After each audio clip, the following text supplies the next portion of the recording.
Hey guys, I want to talk a little bit about the internet. So this is the feature topic of this particular episode. Now, why the internet, you might ask? It's an interesting part. I think that today, internet has become such a utility that we can't do without it. It's like water and electricity. You move into a house, the first thing you gotta make sure is you have electricity and you have running water. And the next thing you want to have is the internet. Which brings me to the two most popular questions that I get asked a lot. The first one is, which internet service provider should I go for? So let's deal with that question first. Which internet service provider is the best? And which plans should you go for? Now, here in Malaysia, that is actually not a difficult question to answer.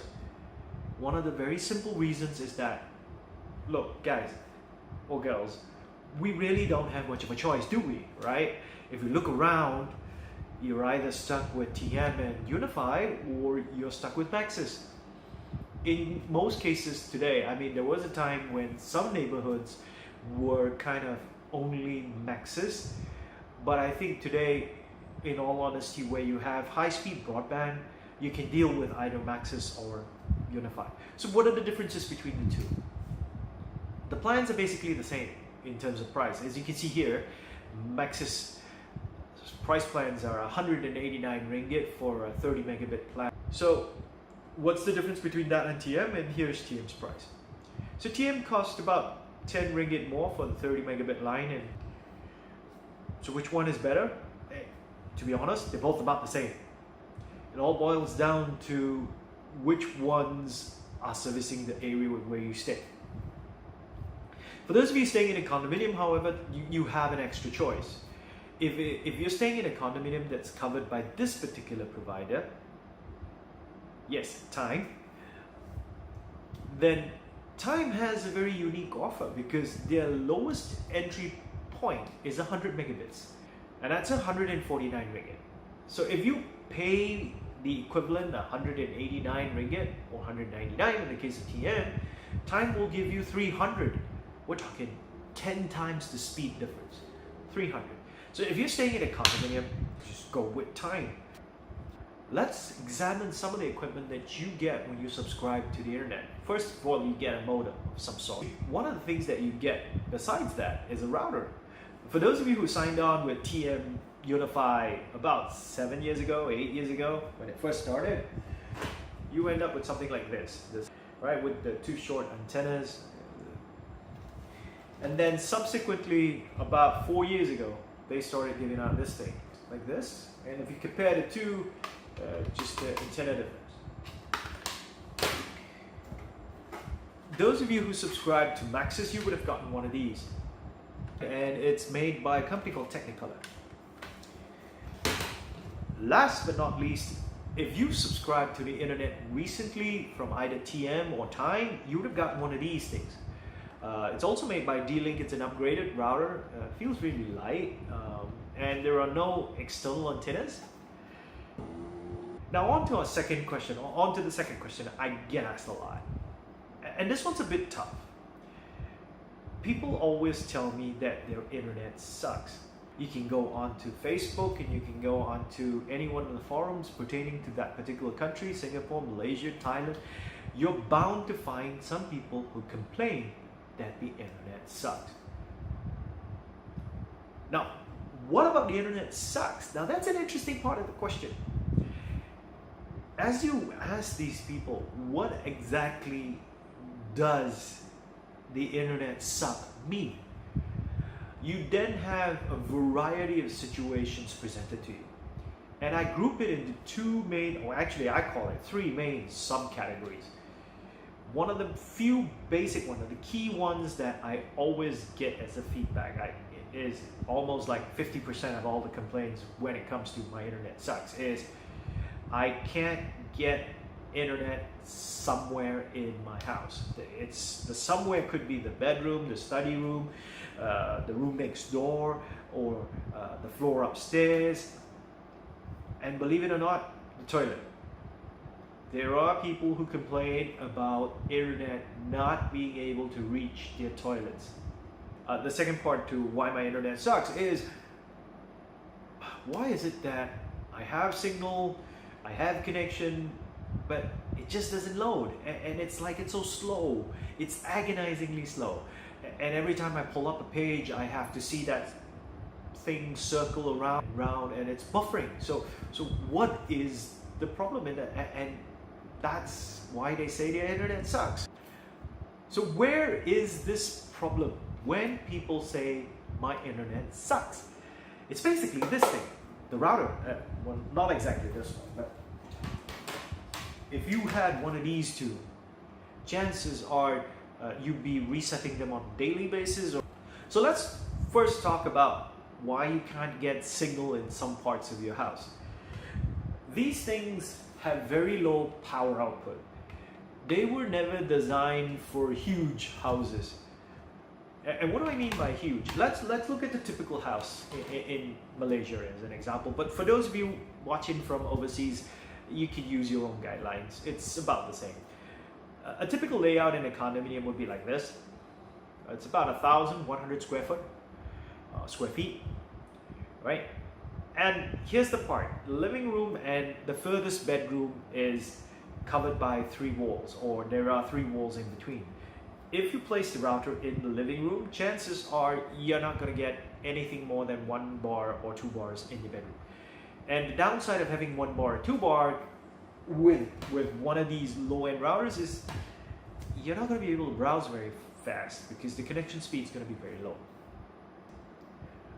If you end up with something like this, and in the same condominium size of 1,100 square feet, then you probably end up with half the Wi-Fi signal in the furthest room, right? So this is the limiting factor. All the problems that you're having has to do with the router. Now, what I did was I put in a simple experiment just to share with you guys why it becomes an issue. First thing, I chose about a 1,100 square feet area, which is what you see around here. Set up the router, which is this particular router, what most of you have. And basically what I did was, instead of browsing the internet, I moved my iTunes library from my computer to another computer. Sort of share it, simulate some data movement. After a day or so, I decided I wanted to watch Netflix on my smart TV. And after about 2 or 3 minutes, this is what happening on the screen right now, is that pain that we all feel. And is it because the internet is bad? Hey, look, quite frankly, that was the only device. The TV was the only device connected to the internet. I basically had a notebook transferring data from one to another. So the weak part of any router is the Wi-Fi. When people say my internet sucks, 9 out of 10 are referring to Wi-Fi. Why can't we get decent Wi-Fi from our ISPs? I have no idea why they couldn't give you something better. Look, these things have a limited number of band, and the processor is not exactly the best. If you go out in the market, you won't find these on sale on shelves, and even if you do, it sells for what, 200, 300 ringgit? So then the question is, yeah, but 300 ringgit is very expensive for a router. But if you look at it, there are routers on the shelves selling for 1,000 bucks, 1,000 ringgit, and some going as high as 2,000. So what's the difference? The difference is the processor in those are much more powerful than this. Now, why is it important, you might ask? Now, the reason that you're getting all of these bufferings is because this thing is not capable of handling the amount of traffic that it has to process for you. The processor is like the engine of a car. Think of it this way, it's like the engine of a car. If you have an 850cc engine, for those of you who don't know what 850cc looks like, it's like a small little Kancha, which looks like this, right? It's a small 850cc engine, which has a little over 50-60 horsepower or so, okay? And it's fine if you have 2 toddlers and a small kid in it. That would mean you're looking at traffic of 480, 320p, 360p, or the old 480p where it's all VHS and VCD type of resolution when you're watching those videos, it's fine. But today the data is kind of increased tenfold. We're talking 3 gigs, even up to 20 gig if you're talking about a full 4K HD video. No, sorry, HD video is about like 4 gig. If you get Blu-ray, it's like a 20 gig video file.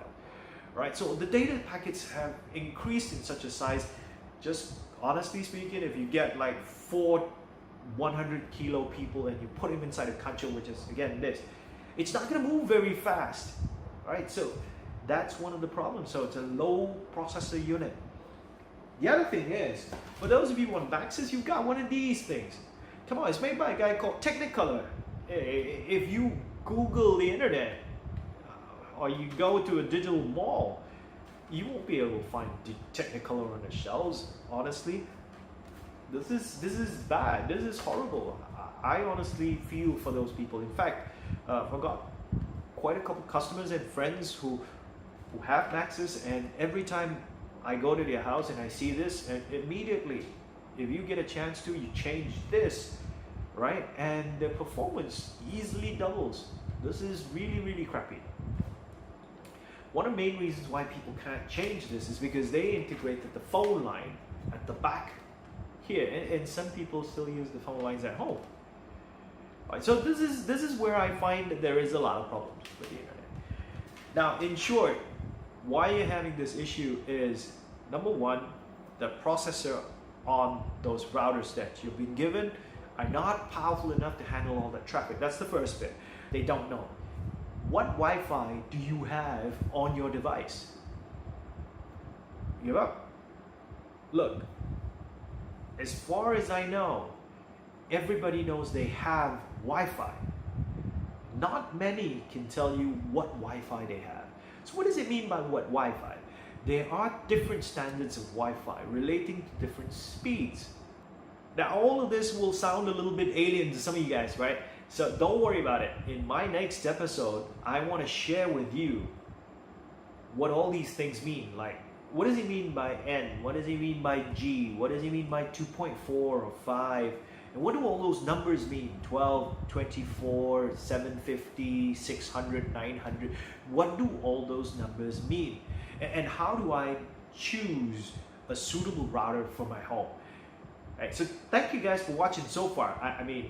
I hope this has shed some light on why the internet is so bad for some of you. And it's not always the case that the internet is bad because of the provider. The internet is bad most of the time. 90% of the time, it's because of the router. Of course, if you have a service outage, then yeah, go ahead, blame the internet service provider. Right? So join us in the next episode. I'll shed more light on Wi-Fi technology and how to choose a router. I hope this has been interesting for you. And if you have any questions, hit us up below or drop us a mail.